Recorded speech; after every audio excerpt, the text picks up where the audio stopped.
मैथिली शरणगुप्त जी की कविता मनुष्यता।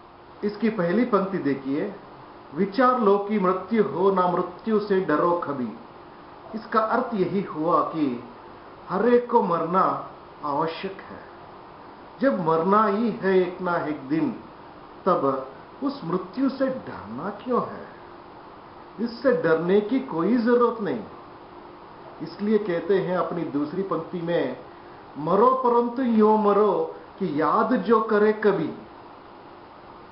अर्थात जब मरना किसी ना किसी दिन तय है, तब मरने से पहले ऐसा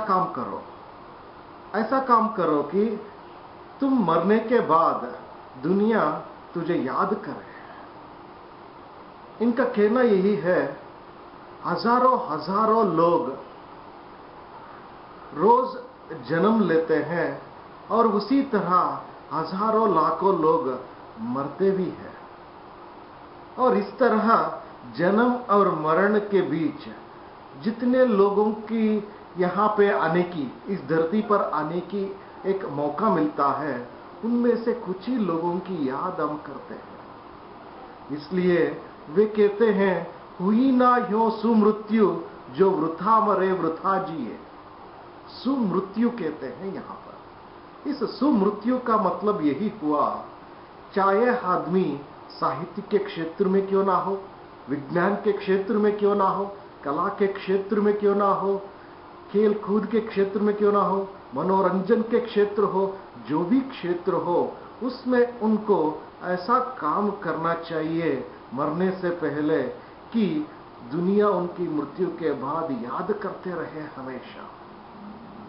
इसलिए कहते हैं, मरा नहीं वही कि जो जिया ना आपके लिए, यानी अपने लिए।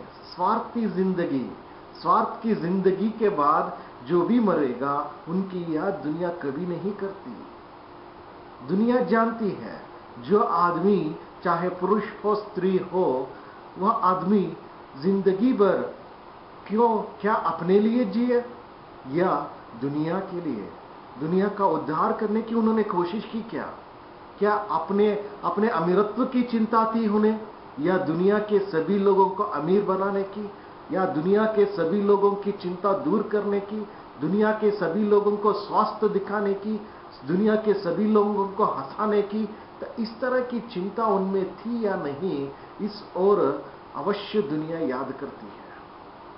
अपने अगले पैराग्राफ में कहते हैं, यही पशु प्रवृत्ति है कि आप ही चरे, वही मनुष्य है कि जो मनुष्य के लिए मरे। सच है, मनुष्य कहलाने की योग्यता का मतलब है, यही योग्यता है, यदि वो दूसरे मनुष्यों के लिए मरे, मनुष्यों के लिए जिए। यदि दूसरों के लिए ना जीते हुए मात्र अपनी खुशी के लिए, अपना पेट भरने के लिए तक ही सीमित है उनकी जिंदगी, तो वह पशु प्रवृत्ति है। तो आगे यही कहते हैं कि उसी उद्धार की कथा सरस्वती बकानती।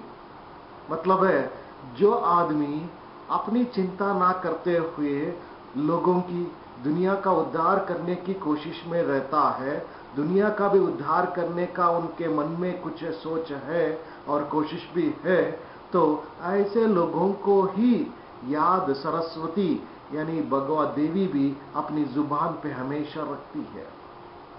उसी उद्धार से धरा कृतार्थ भाव मानती है। धरत्री यानी धरती जो है, भूमि माता जो है, वह हमेशा देने की बात है उसमें। यदि वह खुद देने की बात है उसमें, और उसके इस धरती पर जन्म लेने वाले मनुष्य में भी यदि ऐसी ही भावना है, मरने से पहले तक उनमें भी दूसरों को देने की, दूसरों का उद्धार करने की सोच है उसमें, तो इसी कृतार्थता को धरती माता को भी अच्छा लगता है। उसी उद्धार की सदा सजीव कीर्ति खूजती, तथा उसी उद्धार को समस्त सृष्टि पूजती। सुनिए, नाम नहीं लेना चाहता हूं मैं, जिस किसी का भी नाम लेते जाऊं तो हजारों का नाम लेना पड़ता है। यहाँ पे हर किसी ने भी, किसी भी देश का हो क्यों ना हो, किसी भी धर्म का क्यों ना हो, उन सभी लोगों की याद यह धरती हमेशा करती रहती है, करती आई है, करती आएगी भी है, करती जाएगी भी है। आगे अखंड आत्म भाव जो असीम विश्व में बरे, वही मनुष्य है कि जो मनुष्य के लिए मरे। सहानुभूति चाहिए, महानुभूति है वही। हाँ सही है। सहानुभूति अर्थात महानुभूति, विभूति का मतलब है जिसे अंग्रेजी में सिंपैथी और एम्पैथी की बात होती है। हम दूसरों के सुख दर्द के बारे में सुनना भी चाहिए, साथ में महसूस भी करना चाहिए, और इससे बढ़कर ये बात होगी कि यदि हम उनकी वो दुख जो है, दर्द जो है, उसे दूर करने के लिए हम भी थोड़ा लगन से थोड़ा काम करें, अपना वक्त जो है उसमें थोड़ा सा वक्त उनके लिए भी दे, तो यही अच्छी बात है। वशीकृत सदैव है बनी हुई स्वयं वही, विरुद्धवाद बुद्ध का दया प्रवाह में बहा, विनीत लोक वर्ग क्या ना सामने झुका रहे। सही, भगवान बुद्ध आज से करीबन 2500 साल पहले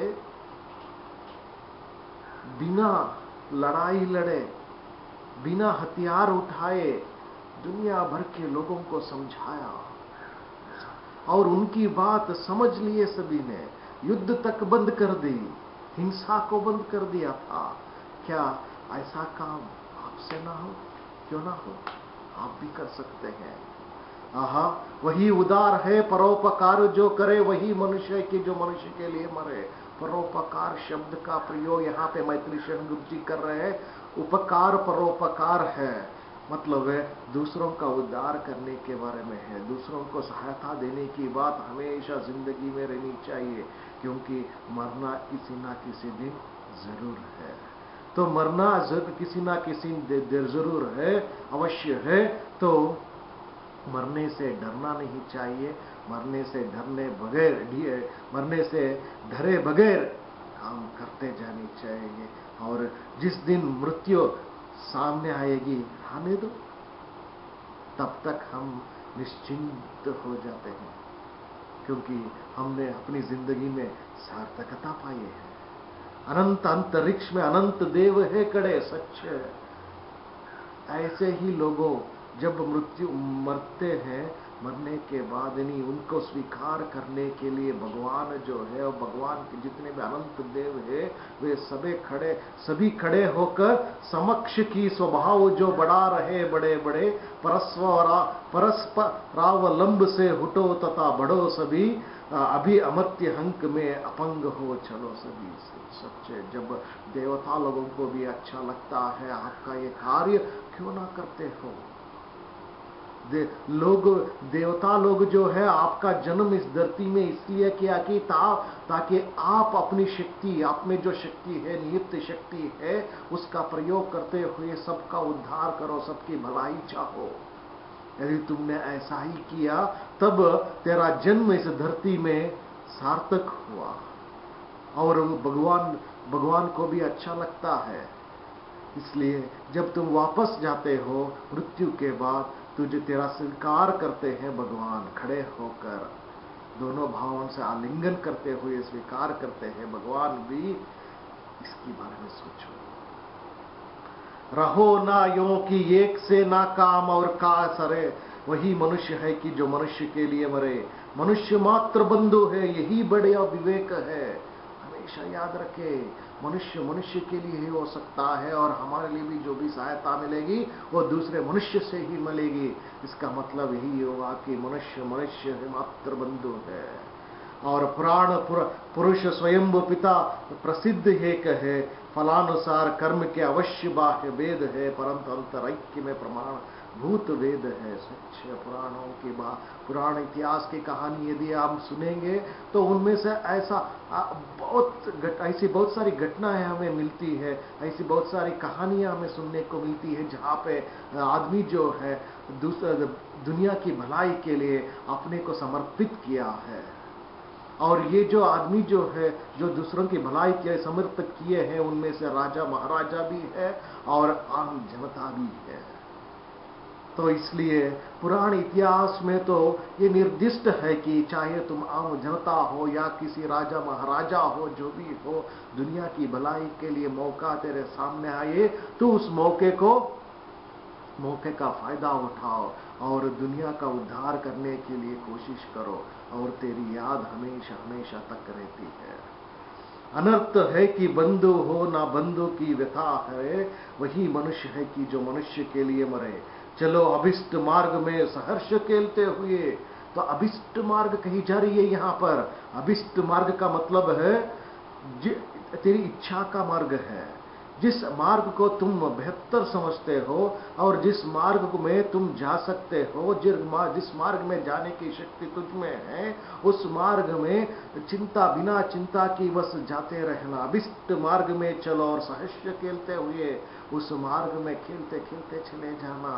कभी चिंता के साथ रोते रोते मत जाना, क्योंकि जिंदगी हमें एक ही बार मिलेगी और एक जिंदगी छोटी सी जिंदगी है।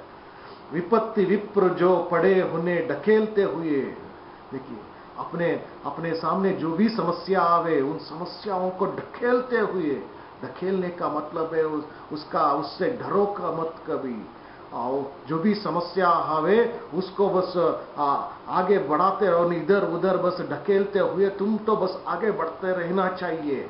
समस्या तो आते रहते हैं, हर जगह पे हर कदम पर समस्या आती है। यदि समस्या जो भी आवे उसकी चिंता मत करना। घटे ना हेल मेल हा बढ़े ना भिन्न था कभी, अतर्क एक पंथ के संपर्क पंथ हो सभी। तभी समर्थ भाव है थारता हुआ तरे, वही मनुष्य है कि जो मनुष्य के लिए मरे। यही मैत्री सेन गुप्त जी अपनी कविता मनुष्य में मनुष्यता में कहना चाहते हैं। मन यही कहना चाहते हैं कि एक और बार कहना मैं भी चाहता हूं कि हमारी जिंदगी जो है एक ही बार मिलेगी, और इसे एक ही बार मिलने वाली इस छोटी सी जिंदगी 60, 70, 80 साल की जिंदगी में कभी भी मृत्यु आ सकती है। मृत्यु जो है जयशंकर प्रसाद जी को बहुत पहले ही आ चुकी थी, और जब हम खो बैठे प्रेमचंद जैसे साहित्यकारों को भी बहुत जल्द, ऐसे बहुत सारे विज्ञान के क्षेत्र के भी है जो बहुत जल्द वे चले गए यहाँ से, जैसे कि रामानुजम हो, जो भी हो, और शंकराचार्य जैसे महान पंडित भी बहुत कम उम्र में हमें खोना पड़ा, ऐसे आदमियों को भी।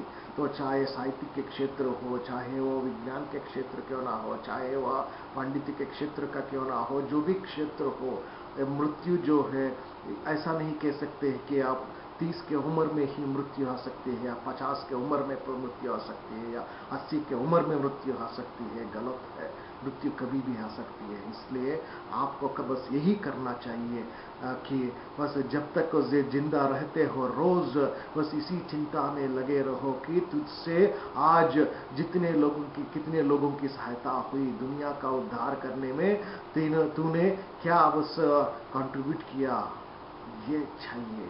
तूने तेरा योगदान जो है क्या है, इसकी चिंता हमेशा रहनी चाहिए तुझ में। तभी तेरी जिंदगी जो है उसमें सार्थकता आएगी, और तेरे मरने के बाद ये दुनिया जो है तेरी याद हमेशा करती रहती है। यही जिंदा लेने की इस धरती पर सही अर्थ है।